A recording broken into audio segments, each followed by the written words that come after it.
Welcome to another edition of Pittsburgh Sportsline. Thanks for watching our show locally in Bethel Park, only on Comcast 7, Verizon 32 everywhere. I was out in the community today. A couple people were saying they knew of us, said hello. Then as I'm walking into the library, Bob and Jane McKnight, who are going to the library, said, "Hey, Talking Machine, we watch the show all the time." Well, everybody knows it's on Tuesday through Saturday night, 7 o'clock to 8 o'clock on Verizon 32, again everywhere. Comcast 7, only in Bethel Park those nights, and 4 or 5 other times through the week. So thanks for all the great feedback. I have an announcement to make. Smoking Jim Frazier is in the hospital. He just got out last week. I posted last Tuesday's show, and he got in an accident the other night. It wasn't his fault. Somebody hit him from the rear end, totaled his vehicle. He has a text-only phone, so he said he's back in the hospital, has a neck brace. And after an hour and a half of texting the other day, I did find out he'll be in there a little while. He's going to have some therapy and rehab. So our prayers go out to our friend and co-host, Smoking Jim Frazier, and I want to thank everybody for acknowledging that and sending prayers to him on Facebook and text and everything else. So thanks again, and I'll keep you updated. The latest update, Tom, is he said I'm feeling stronger. That's good. That's a good thing. Jim's a big guy, strong guy, hard-headed and heavy-hearted, strong-hearted. Vulcan strong for folks that are familiar with Cal U and the Pittsburgh Sportsline show. So nothing but the best for Smoking Jim Frazier out there, and I'm just glad to be here alongside Al today on this beautiful night. Tom is pinch hitting. Trapper Tom, somehow he's an opportunist. Whenever he asks me what's going on, I know he's going to be on the show. Well, I didn't know he was going to be on. But Chip and Stephanie had a prior commitment, so they're there, and Chip couldn't make it. Zach Brenner, I don't know, with that flash flood we had down in the lower east here, what happened to him, but he's on his way, he assured me. And Zach Brenner, yes, he did make it, all the way from Munhall, through traffic, road construction, water, flooding. Thanks for being here. Hey, Zach, instead of the weather, what's on your mind? Well, I live in the Talking Machine, besides the drive that it takes. So there's a show just for me to get to the show. One day I'll take a little camera that they got out now and I'll videotape so you folks at home can see what I go through just to try to make it here, for them to shut the door in my fingers as I was getting ready to go on. Trapper Tom was pulling it shut. But it's always good to have Trapper Tom here. On a serious note, I want to send out my thoughts and prayers once again to my co-host, Jim Frazier. Never a good thing to be in a car accident, but thank God that he's going to be okay. And that's the most important thing right now to all of us. And we just want to wish Jim Frazier well. Like I said, I'm glad that Trapper Tom's here. This is going to be a great show. But now we'll get to what's on my mind. I just did my little Chip Hayner impression there. And now we'll get to the sports subject that's on my mind. And the sports subject that's on my mind today is racing, specifically IndyCar racing. And what I don't understand is, and it's a tradition at the Brickyard 500 for the winner to chug milk.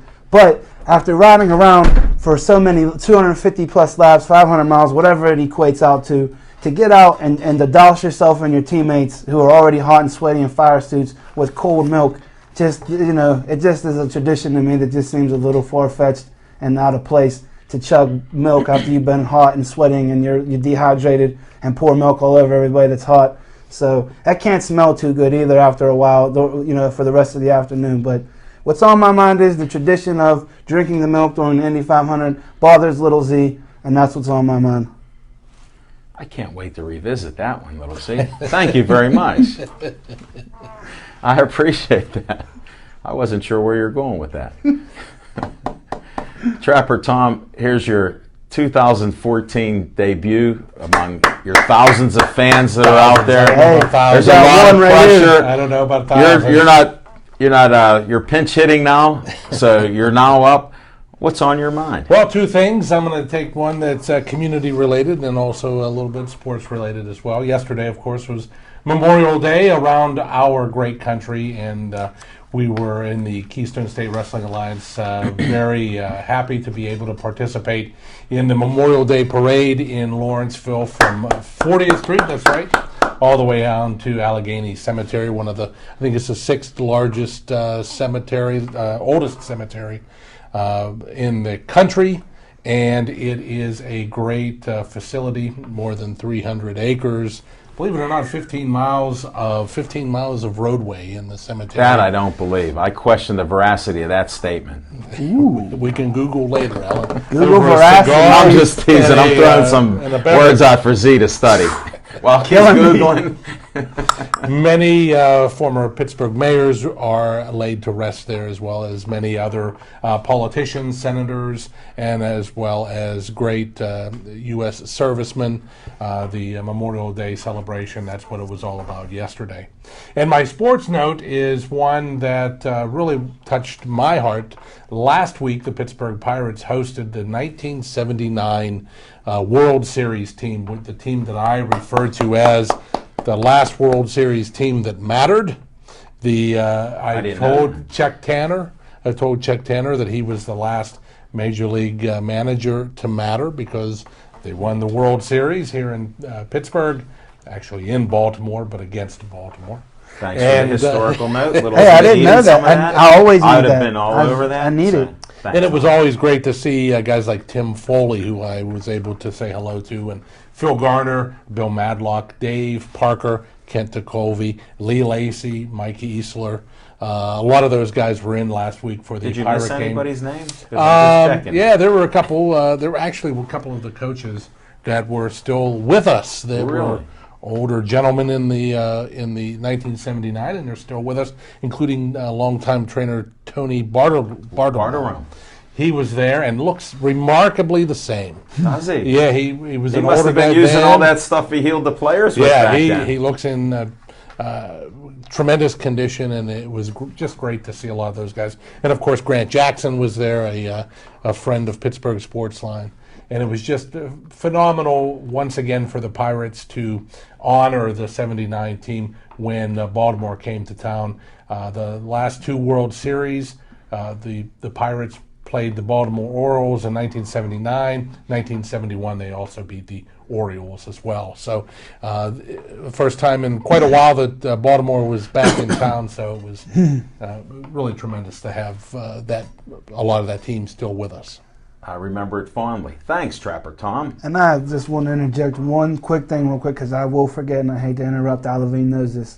We practice what we preach. But one of my favorite baseball players, and baseball's not one of my favorite sports, was the Iron Man, Cal Ripken Jr., who played for the Baltimore Orioles, I think, for his entire career. Cal Ripken Jr. was a class act, and more kids should try to emulate Cal Ripken Jr. This world would be a lot better place. But one of Little Z's favorite baseball players was Cal Ripken, the Iron Man, just because he just played every game. He played in every game. Yeah. So. Yeah, whether he was hurt or not. Yeah, I just wanted to interject that, folks. Sorry. Now to Levine. No apology. We'll have little special segments, mini segments, I'll call it, as we interrupt. Smoking Jim just sent me a text. Of course, it's not about him. Good luck on the show, he said. So I appreciate that. Well, what's on my mind is, first of all, my friend Smoking Jim, like I talked about.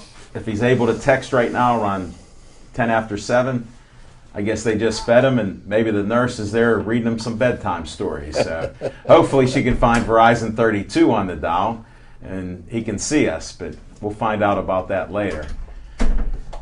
What's on my mind is we had a great Memorial Day parade on Bethel Church Road in church, and there was quite the ceremony afterwards, Tom.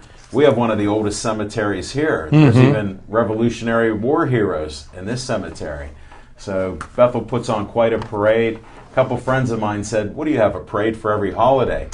Just about. And a shout out to the Bethel Park Band.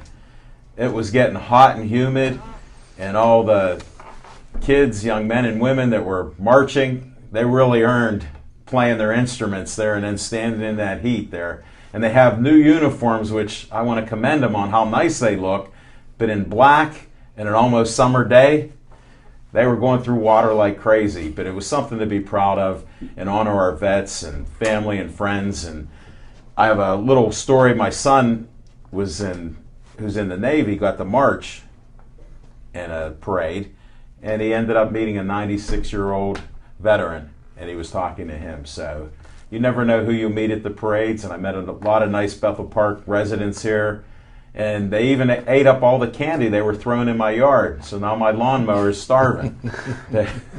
We better get to a little sports here, and with the sports, you know, the Penguins, we're still trying to find out, where's Bylsma? Why is he still on the team? I don't know. And the Pirates, Neil Walker, the Pittsburgh kid, 10 home runs already. That's impressive. He used to have a lot of power at Pine Richland. Maybe it's all coming back here. And he's looking for a long-term contract. So who knows what the Buccos are going to do. We know how they like to play it close to the vest. They didn't make many changes this year. And one of my theories is that's why they're below 500 still. And they overachieved last year. And Chip, if you watch this, well, probably not, but I did drink the Kool-Aid, so I'm still a Bucco fan. And we're just hopeful that we can get on that winning track. Let's string a few games together. Let's beat those Mets. Matter of fact, they're probably playing right now. So. Well, it was thunder and lightning as I came in from the parking lot, so we might probably under a rain delay. No, I think they're in New York. Oh, we're away? Yeah. Oh, there you go. Maybe it's not raining in New York, folks. Yeah. Maybe Devin Shea in the control room, or Chris Satter in the control room, and George the Ghost Groncy. Maybe they can pull something up. Oh, wait, we got John the Tiger Kiger here on the cameras. Which camera am I supposed to look at now? Okay, you just told me. Thank you, folks.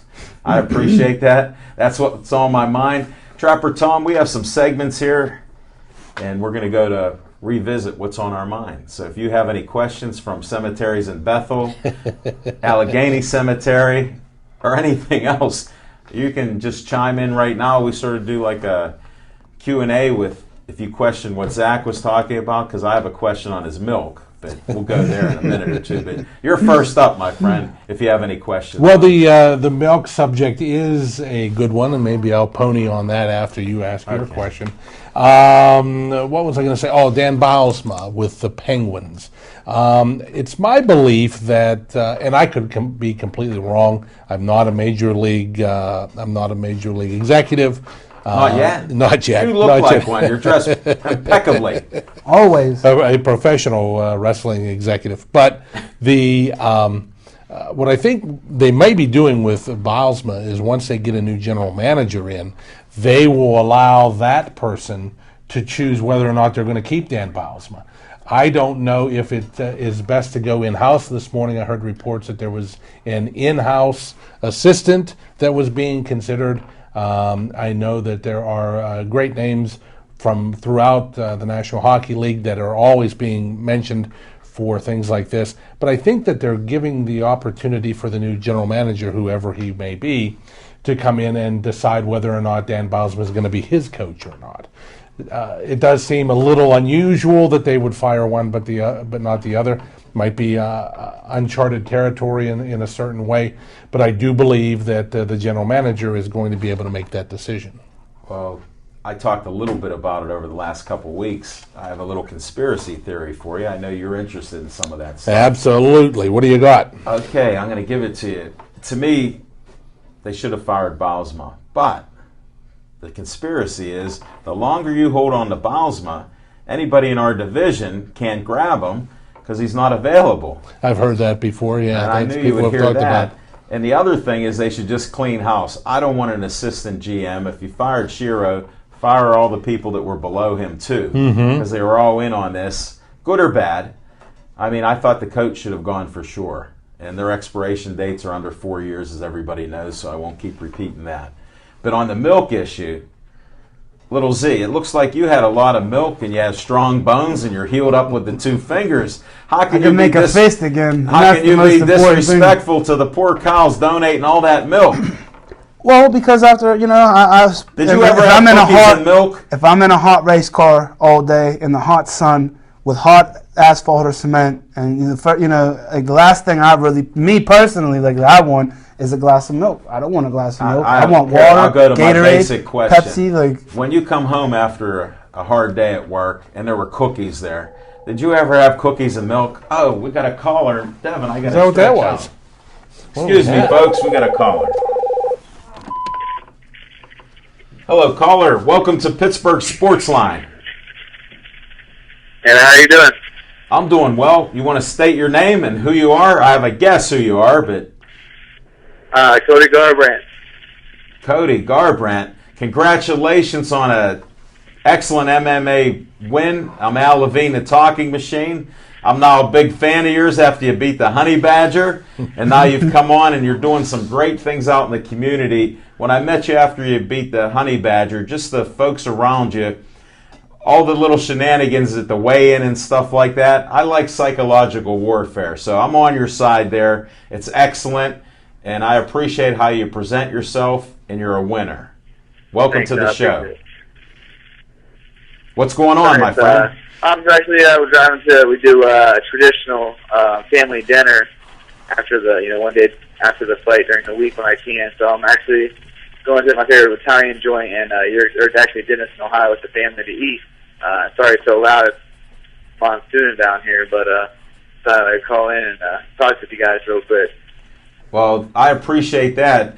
What are you eating? Because I'm a good eater myself. Tell me one good dish there that you're going to have, because I know you're always down in weight. Tell me the dish you're eating. I've been eating like a king this week. It's been crazy. I've been really enjoying it. But I usually go with the Italian sausage and some pasta here. It's really good. So. Do you like the hot sausage or the sweet sausage there? The sweet sausage. Yeah, I can't do hot stuff. Save the hot for me. I'm going there. How far away from Pittsburgh are you?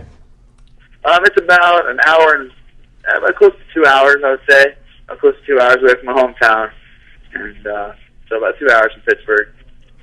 That's pretty good. Hey, enough of the food. Zach Brenner said he'd become friends with you, had a great conversation with you, and we wanted to talk a little bit about your fight and then some of the good things you're doing. And I saw the young kid with cancer that you had, and you've embraced that. Just some great things that you are doing out there. And people that have a negative connotation of MMA like I did have been totally surprised. And I'm all in with you guys and what you're doing in the community and how you train and just the skills and the athletic ability that you have. So it's up to you now, Cody. Go ahead. Yeah, well, where do I start off with? Fighting is is the most primal thing we have. It's Roman gladiators fought like this, and they cheered, and they went to Coliseum and fought, for their lives, and we're like modern day warriors. So it's it's going to have those heated battles and those rivalries and those pre-fight stuff. Sure. It's our profession. It's how we get paid, and it's going to be like that. I'm a different person when in my profession. I'm a professional fighter, and I live the part of it. I train hard. I dedicate myself. It's my life. So I take things personal when someone wants to fight me. I take it as he's going to go in there and hurt me. I'm not going to be nice to this guy. I'm not going to go up, touch him. I'm not going to be his friend before his fight. We can beat the heck out of each other and, gain my respect, and I'll gain your respect, and we can, be civil afterwards.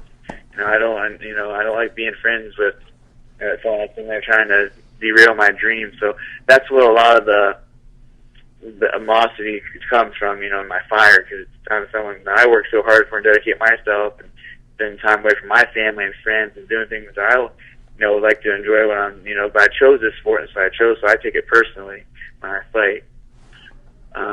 No, that makes sense. That makes sense. Do you want to tell the folks how old you are? Because you have a lot of wisdom there, so I want you to at least tell them what age you are. I'm 22. I'll be turning 23 in July 7th, so be a big weekend. Be in Vegas for Faber's fight, so good. Really excited for that. Yeah. How's it gonna feel to potentially be one of the first people to be in the UFC from the area?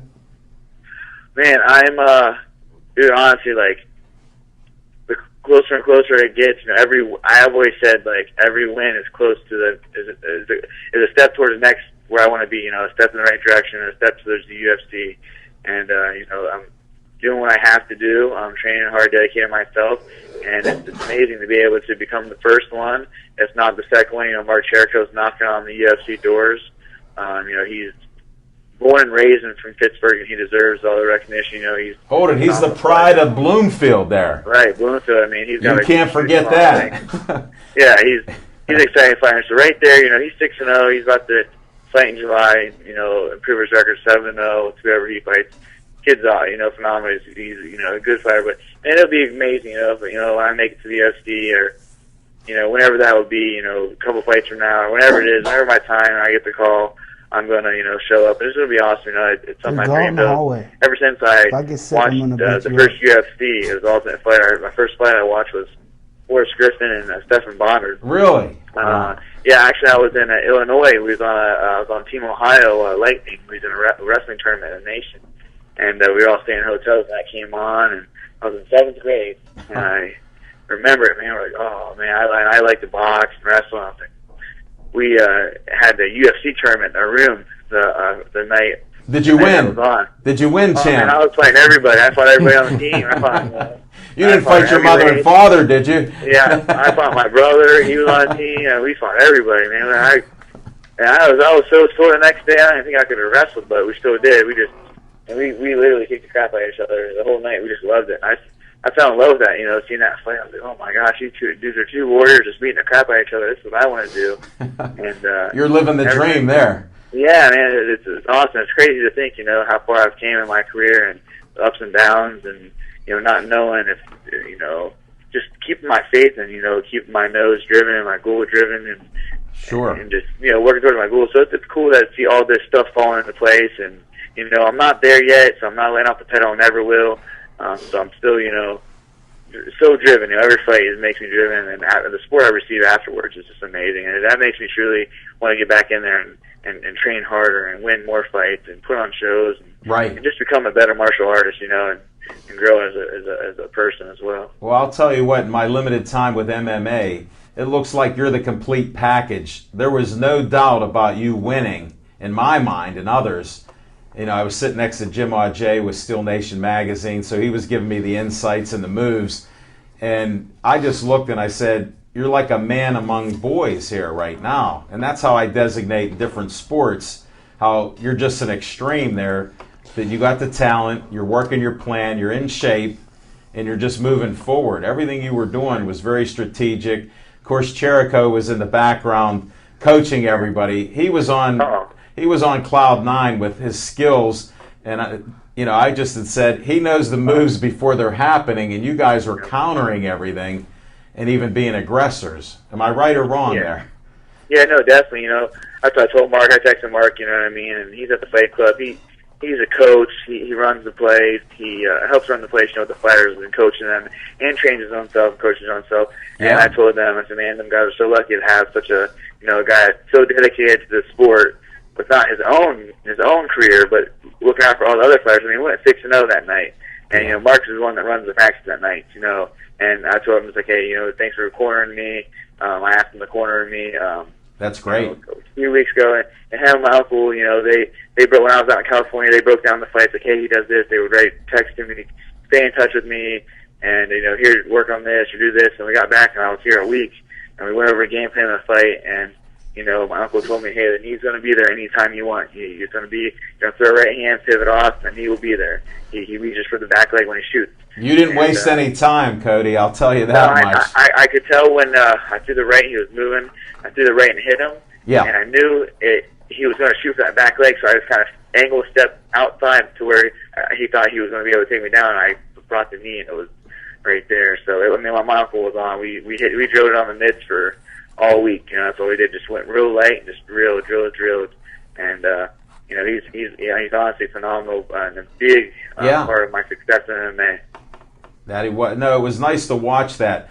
Could you have fought a better fight? Because that looked pretty good to me. Now, I know you guys work hard.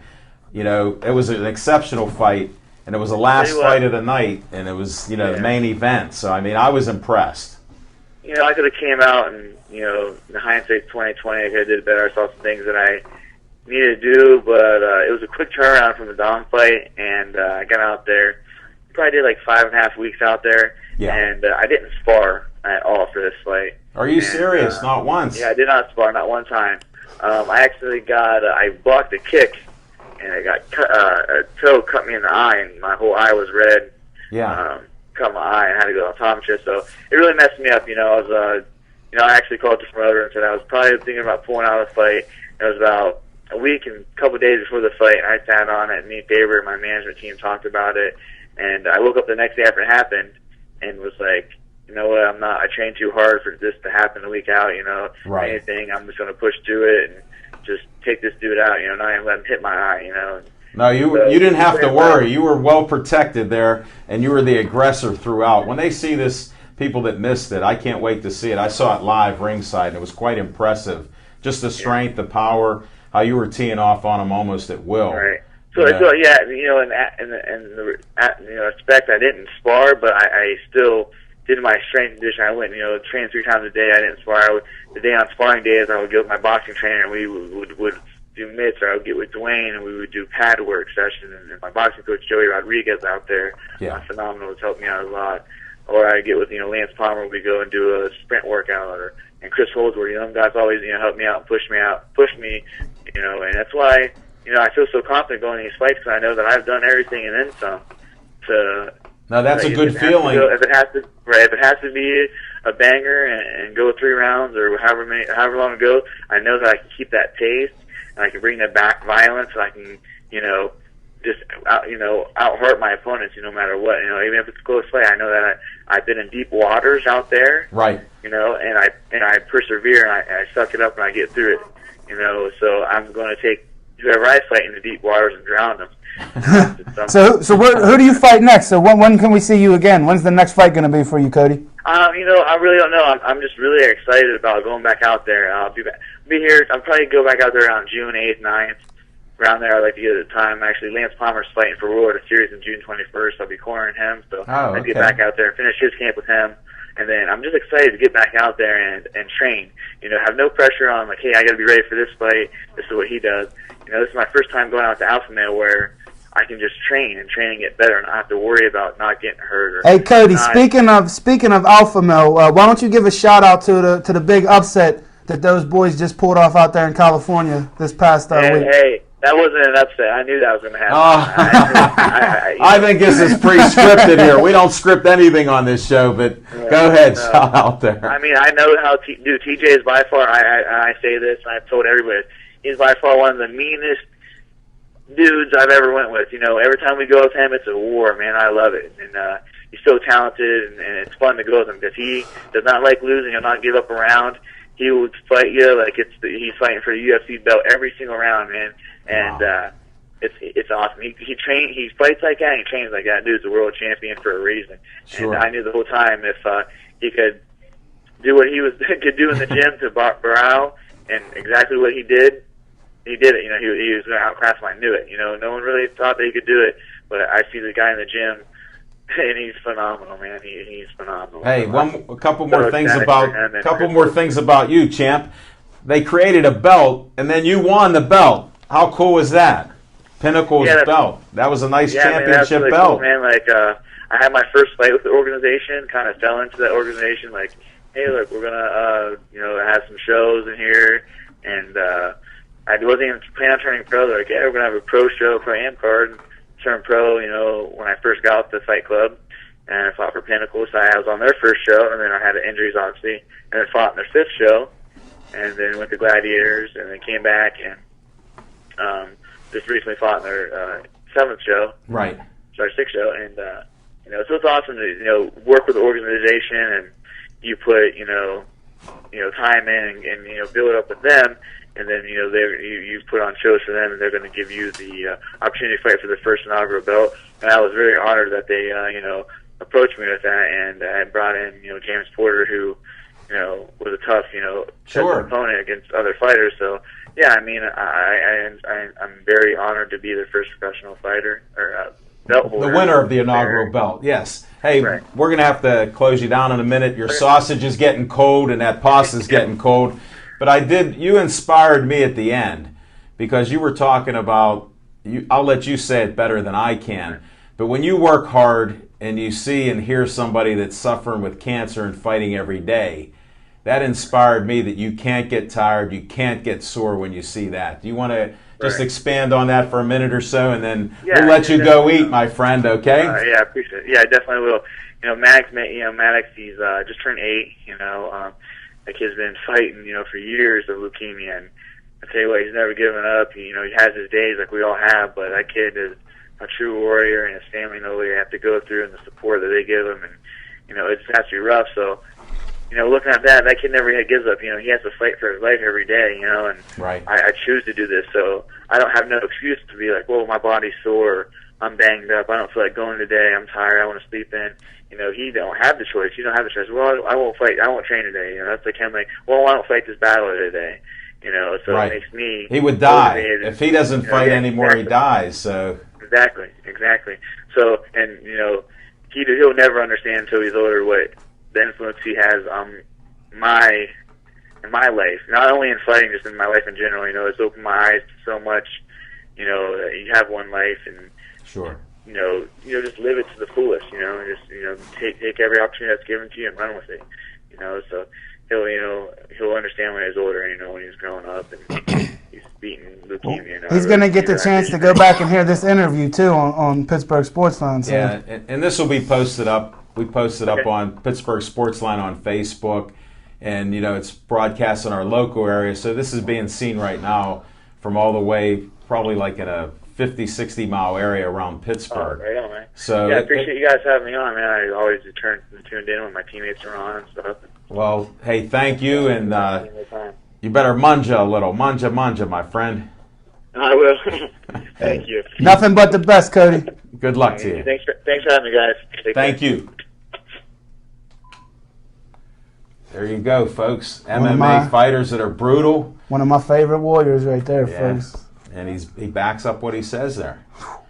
I lost all track of where we're even at, folks. Hey, I'll tell you what. Al saw for himself. I believe one of your first fights, wasn't it at Gladiators of the Cage down at the one that we went to on St. Patrick's Day? That was one of your first experiences. Yes. Except for a couple on TV a little. And Al got he got to see the stuff at the weigh-in that goes on. Sometimes tempers flare and things happen or whatever. But like, talk is cheap. And whenever Cody gets in the ring, you can guarantee that he's going to bring it. And that's, I can't say enough about the kids. And most of these fighters, man, like I said, Al said there's a negative connotation that goes with a stigma, but some of these guys, man, really have hearts of gold, and they're fighting for a lot more than belts in the ring. There's kids fighting, their 8-year-old kid fighting for his life with leukemia. So I feel the same way. I take the same kind of inspiration away whenever I want to quit or put the shovel down or quit painting or quit pushing a lawnmower or cement or any of the other million things that I do. Whenever you see somebody fighting for their life so young, it kind of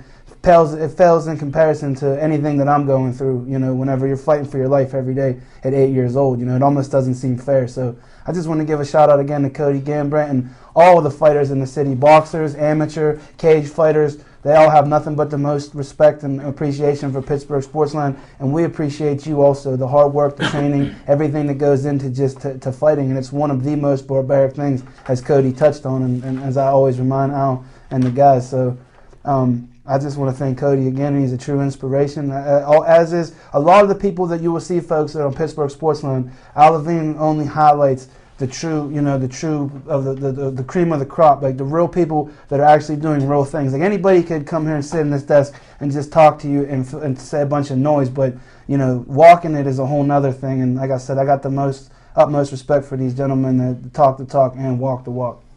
Well, thanks, Zach. That segues right into, we're doing new segments on the fly here, and I'll just show this fight card if you can get that, John, because I like the props. Show and tell here. We're going to get that, John?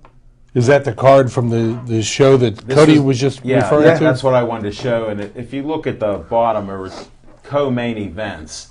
And I want to get into this a little bit because we got to touch on Karma. We had a few guests that have been on our show. We're going to highlight those guys. There were a lot of winners.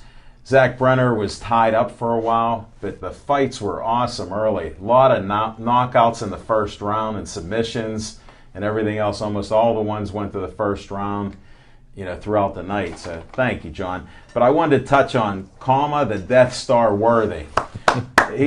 He was unbelievable. He's out there. He had a 26-second knockout there before. And this fight was nowhere near as easy as a walk in the park as the last fight was for Karma. No. Hey, John, where am I at here? Or is that controller? Oh, okay. Thanks, John. Karma Worthy went into the second round, and at 4 minutes and 52 seconds, they fight 5-minute rounds. And he was very strategic, and I call it comma crazy.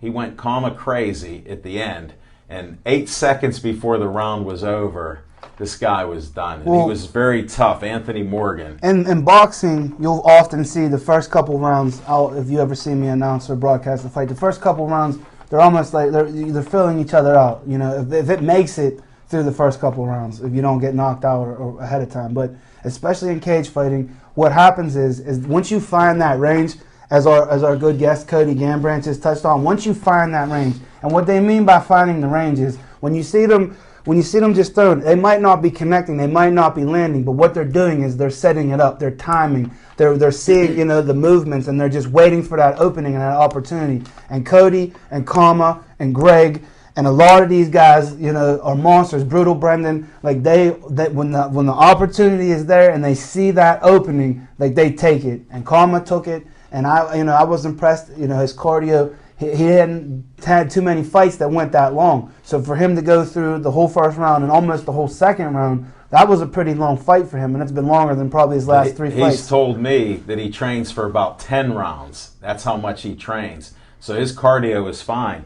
Now, we got to move on a little bit, but Justin the Hawk Steve, you missed his fight. Yeah, I did. Now, there's another guy, he told me, don't blink. When these guys are telling me this stuff, well, he had a submission in the first round, and I had a Facebook back that I didn't blink. We had great seats. Shout out to Matt Layshock and all the Pinnacle guys. They gave us a great setup. I had Jim Auger on one side, who's Steel Nation Magazine's MMA guy, and more. And then I had John Nieder on the other side for In Your Face MMA reporting. So that, Tom, they were like you. John's reporting, Jim's giving me insights, and they were telling me what was going on as I caught on to it. And the Hawk went to Hawk time, took his guy out, and that Brylan was really a tough fighter there, and he took him out. Then I want to just touch on another guy who fought his first pro fight, out of the Bullpen Fight Club out of West Virginia. He was on our show with some other guys, and they weren't fighting. People pulled out, and shout out to Phil for hooking us up. Eric Bledsoe told us on our show on Monday night, I will knock the guy out. And Smoking Jim's like, I didn't hear you. He goes, I'll knock the guy out. Eric did that, and not as quick as he wanted, but it was a great bout. And then the last one I'll touch on is another guest and has done boxing with us, Jamie Chesney. She was the only woman fighting that night, and she won her bout, against a tough opponent, and she did very well. You have to check out the, reports on it. She had trouble losing weight, and you could see towards the end she may have gotten a little tired. I think she's trying to trap some other women into fighting her, because once you see that stare and that leaping around, I don't know if they want to take her on, but she did some great things in the ring, and that's our report on MMA and guests of Pittsburgh Sportsline. So I appreciate it, guys. And as we're going there, I wanted to see, John, I need a big close-up on this, because this is Gladiators of the Cage. I'll hold it closer. Can you pull up so people can see that? He's working on it. There it is. Well, they're working in my face here, not in my face. There we go. What date is that? June 14th. Stage AE. Get your tickets if you haven't already. It's a great venue for this. Great place. A lot of great people. We're having the Gladiators of the Cage people on June 9th. They'll be coming out. And no, wait, that's June 9th, right? They'll be there. July, I'm looking at. Here's on the other side of the thing. I'm confused now. We got invited to this, Zach. Read this one. I'm trying. All right. When they pull in here. The Hard Rock. How about that? And this is up in Cleveland. In the casino. So this is going to be my first trip to Cleveland. This folks, may be a road trip, folks. You know how we saw Brutal Brendan, who's getting surgery tomorrow. Brutal Brendan Barrett is getting surgery from one of the best hand doctors in the country. So shout out to him and good luck with the surgery, and you're in our prayers. Hey, that's it for MMA, guys. I got to do a boxing promo real quick. because we got the Hill District. John, while you're pulling those close-ups, Chris is pulling everything up there, so I know there won't be much of a delay on this one. You got to pull back a little bit there, folks. This will be a rumble on the hill. This is on Center Avenue at the new Y. It's brand new. Doors open at 11 a.m. Tickets are $10. The Rayco War Saunders Ring Girls are going to be there, so you want to see that. They're going to have entertainment afterwards, food and everything else. They're going to have fights from 1 o'clock on. You got Paul Spatafora's son, and guess what? Rayco War Saunders' son is going to be on also. They're going to be fighting each other. It's going to be a great event. First sanctioned fight in 43 years in the Hill District. And you know where I was born. Oh, Pratt Street. Yeah, thanks. Right nearby. So wait a minute. Paul Spatafora's son is now old enough to be a boxer 8 years himself. old. He's 8. Oh, 8. Okay. He's a little guy. That's a little different than what I was thinking. Yeah, well, they We gotta golden start gloves somewhere. and amateur boxing. They don't just turn pro like Paul did. He had to fight a long amateur career there.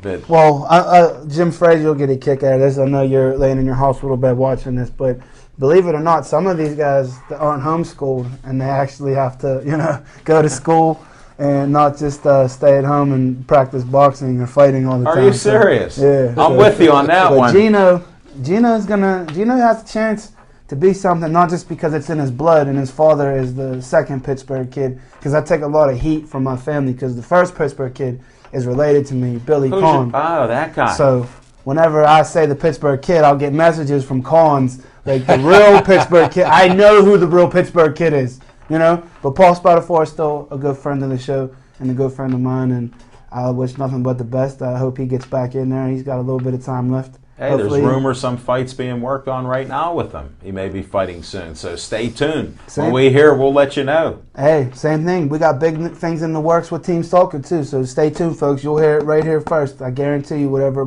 me and Rod got cooking. So, Pittsburgh Sportsline, folks, you got the inside line to the KSWA. I hope you folks in the KSWA crazies get on board and start watching and tuning in. We got your Nice your segue. This is an excellent That's segue. tremendous. They got an event coming up. I went to Trapper I went Tom, to you've been school waiting for 4 quietly. years. I went to school for 4 years to be able to make that trans. You know what? That That was a segue. beautiful segue. Thank you very much. Thank you very much, Little Z and Al Levine, Levine, the talking machine. Oh, okay. That's I thought right. you forgot. You can allow me to spit it out there, Al. I can spit it We out. do a lot of rapid talking here. Shout out Machine to all Gun the Levine. fans. We got it. The KSWA returns to action this Saturday night, May 31st, at the new home of professional wrestling in Pittsburgh. That is the Teamsters Temple, 4701 Butler Street in the Lawrenceville neighborhood within the city of Pittsburgh. Tickets are $10 for adults, $8 for kids. And one of the big highlights of the event this coming Saturday is the opening round of the Golden Triangle Championship Tournament. We currently Tell us don't more. have We currently don't have a Golden Triangle champion. At FanFest last year, Shane Starr wrestled Dr. Devastation Lou Martin for Whoa, the my KSWA World Heavyweight Championship, and Shane Starr won both And championships. he's still the champion? He relinquished the Golden Triangle Championship to give somebody else an opportunity to win the Golden Triangle So he's champion. still the overall Yes, he's still champion the world, of the KSWA. Yeah, he's still the KSWA world champion, world heavyweight champion. Thanks for explaining that. Yeah. So I was lost. So now the Golden Triangle Championship, which is the second most prestigious singles title in the belt in I didn't the know Commonwealth, second only to the KSWA World Heavyweight Championship. That's I'm top coming two. I'm coming for that belt, folks. I want Boy, that you're belt. down in weight. I'm down in weight. I want that belt. You do look good coming in there today. You look good. So the opening rounds of the Golden Triangle Championship is this Saturday, and we have 4 big matches. Former 2-time Golden Triangle champion Chris Cash takes on former 2-time Golden Triangle champion, the King of Millville, Del Douglas, in the first round Not the King. action. former Golden Triangle champion Dr. Devastation Lou Martin, a former 2-time heavyweight champion. He goes up against the Jester. Your man, the Jester. No, that's Stephanie Hayner's man. That's Stephanie Hayner. That's right, Stephanie Hayner. Scary, that man.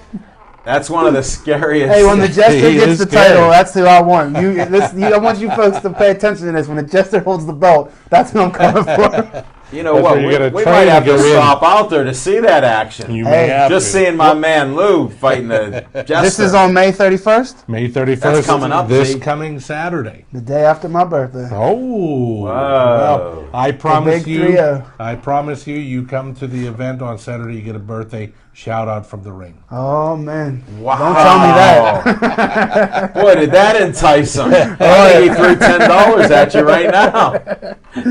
Also, anything can happen on this show. Right. Go ahead, Tom. All right. Also in the first round, Sean Blanchard, the enforcer, takes on Mitch Napier in the semifinal. Isn't he the former owner? Yes, he's the former owner. He's a former 5-time KSWA I'm pulling for heavyweight Mitch. champion.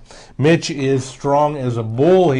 I can see why you would like Mitch. He's a. Did you say strong as a bully? Strong as a bull. Oh, okay. And also the bulldozer, 367 pounds from and that's Detroit, really Michigan. That's really 367 You got pounds. that right. Maybe 400. When he hit the floor a couple times, it shook. He was at over 400. Yeah. He was at 411 at one point. Wow. And then also and that's the for Iceman. information, folks. Dial 411. Better than 420, right? Hey. Anyway, the Iceman, Tony Johnson, takes on Bulldozer. How much weight is Tony Johnson giving up to the ball? 2 bodies, I heard. Pretty much all of it. Yeah, that's right. KSWA Tag Team Championship is on the line Saturday night as well. The current and reigning Tag Team Champions, Edric Everhart and Tyler Cross, have opened up a challenge to anybody in KSWA. More. They feel so confident that they're going to win Saturday night and hold on to those belts that they say anybody, including anybody that's currently in the Golden Triangle tournament, anybody else on the roster is more than welcome to How do you get on the roster? I want to get my boy on there. He doesn't need anybody else. Hey, I'm not seeing Lord Zoltan. Are we going to have, is there any mention of Lord Zoltan? Next up is the 6-man tag team You're match. segueing too quickly. You got to do a slow segue. With Party Gras, Lord Zoltan. And Justin That's our man. It is. And I like the tools he puts on your desk and table there. Yeah, got that. He borrows the tools that are already there. They're yours. They're part of the equipment that helps set the ring up. And as you've been there, I think you've been before. I saw them setting it up. And every once in a while, it gets slipped in the wrist and somebody gets whacked in the head. And 1, 2, 3. That's what's going to happen to you, Star, if I ever get in the ring. And wow, that's a bold statement. That's a bold statement. I go for the top. Wow. A few. I think it was 2 events ago, Bulldozer was on the second rope and snapped the rope off. And there had to be a moment in time in which the ring crew came and repaired it. One of our referees, Justin Smith, ring crew veteran Dave Brenner, and Brennan, I should say. I'm sitting next to little Z, and also my son Taylor is on the ring crew. And your man Taylor's good on that pit crew. Cameras too. I'll tell you what. Shout out to him for taking nice photos. Yeah. So those 3 guys put it up. We got a 6-man. The 6-man is like a battle royale. All 6 gentlemen will be fighting at the same time. No, they tag out. They tag out. So it's going to be Party Gras along with Mr. Puniverse, Rob Atlas. Our man is there. Who has been at Pittsburgh we might have to go to that. Sips. They are against the Mercenaries, Sniper, and Nasty Nick Crane. Nasty Nick Crane has been a veteran of the Squared Circle in Pittsburgh independent wrestling for more than 20 years. No way. He's really an institution in his own right. And the Mercenaries also... Are the Mercenaries Canadian? Sniper is from Johannesburg, South Africa. Whoa. And Nasty Nick Crane is from Montreal, Canada. That is Canada. And he was very happy that he was in the dugout with the Toronto Blue Jays when they came to town a couple of weeks ago with our Pittsburgh Pirates. Took him with them there. And he is so happy that the Penguins were out of the playoffs. Oh, that Montreal, the Canadian teams, were still in, so he was excited about that. And they will tag the Canadians are down 3-1 to the Rangers, by the way, for you folks, you Canadian folks at home. The Rangers are up 3-1 in that series. The Canucks there. And they tag up with the Blood Beast, 293 pounds from Not 293 pounds. He's a huge individual, very strong. Wow. One of the strongest men in the KSWA. And also, can't wait to see him in person. Also, the 5-star championship, the baddest man, the so-called baddest man in the KSWA. You know what, folks? Bobby How do you get a hold of you to get tickets? Yes. You're getting people all jazzed up here. What's the fired best up now. way? I want to be the 5-star heavy the champion. He wants to go against the baddest man. I saw his eyes light up. The baddest man in the KSWA, Bobby Badfingers, along with Mayor Mystery. Not Mayor Mystery. No. Parts unknown.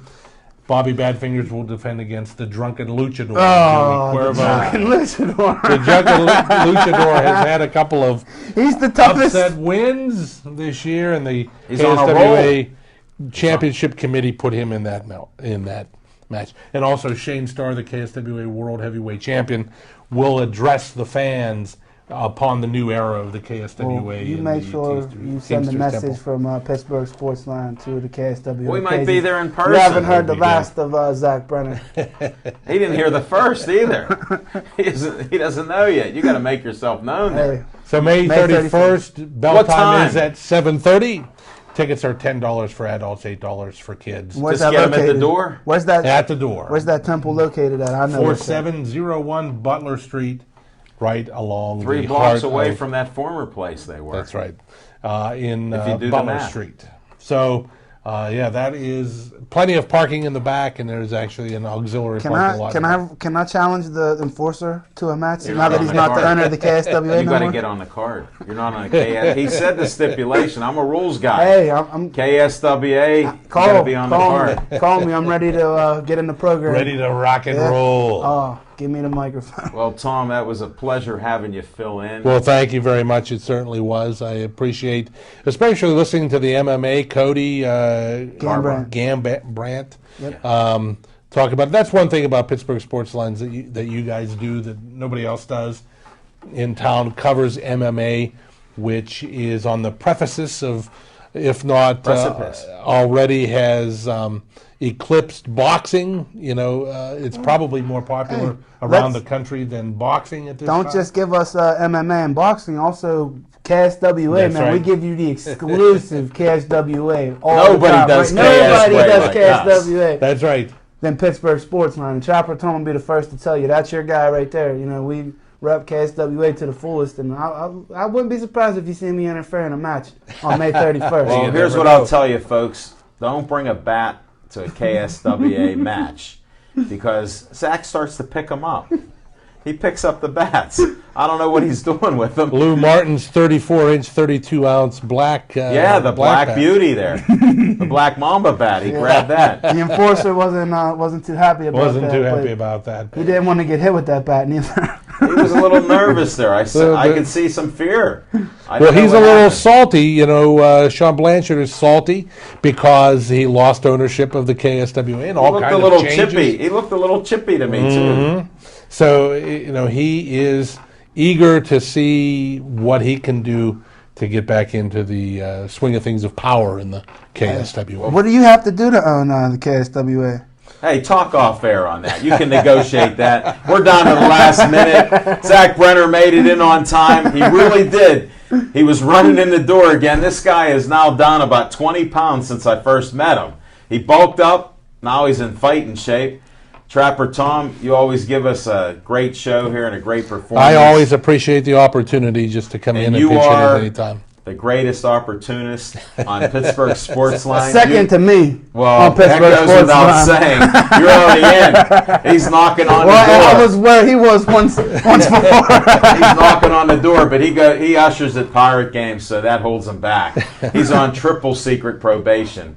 And shout out to Smoking Jim. Prayers to him. It was just a great show.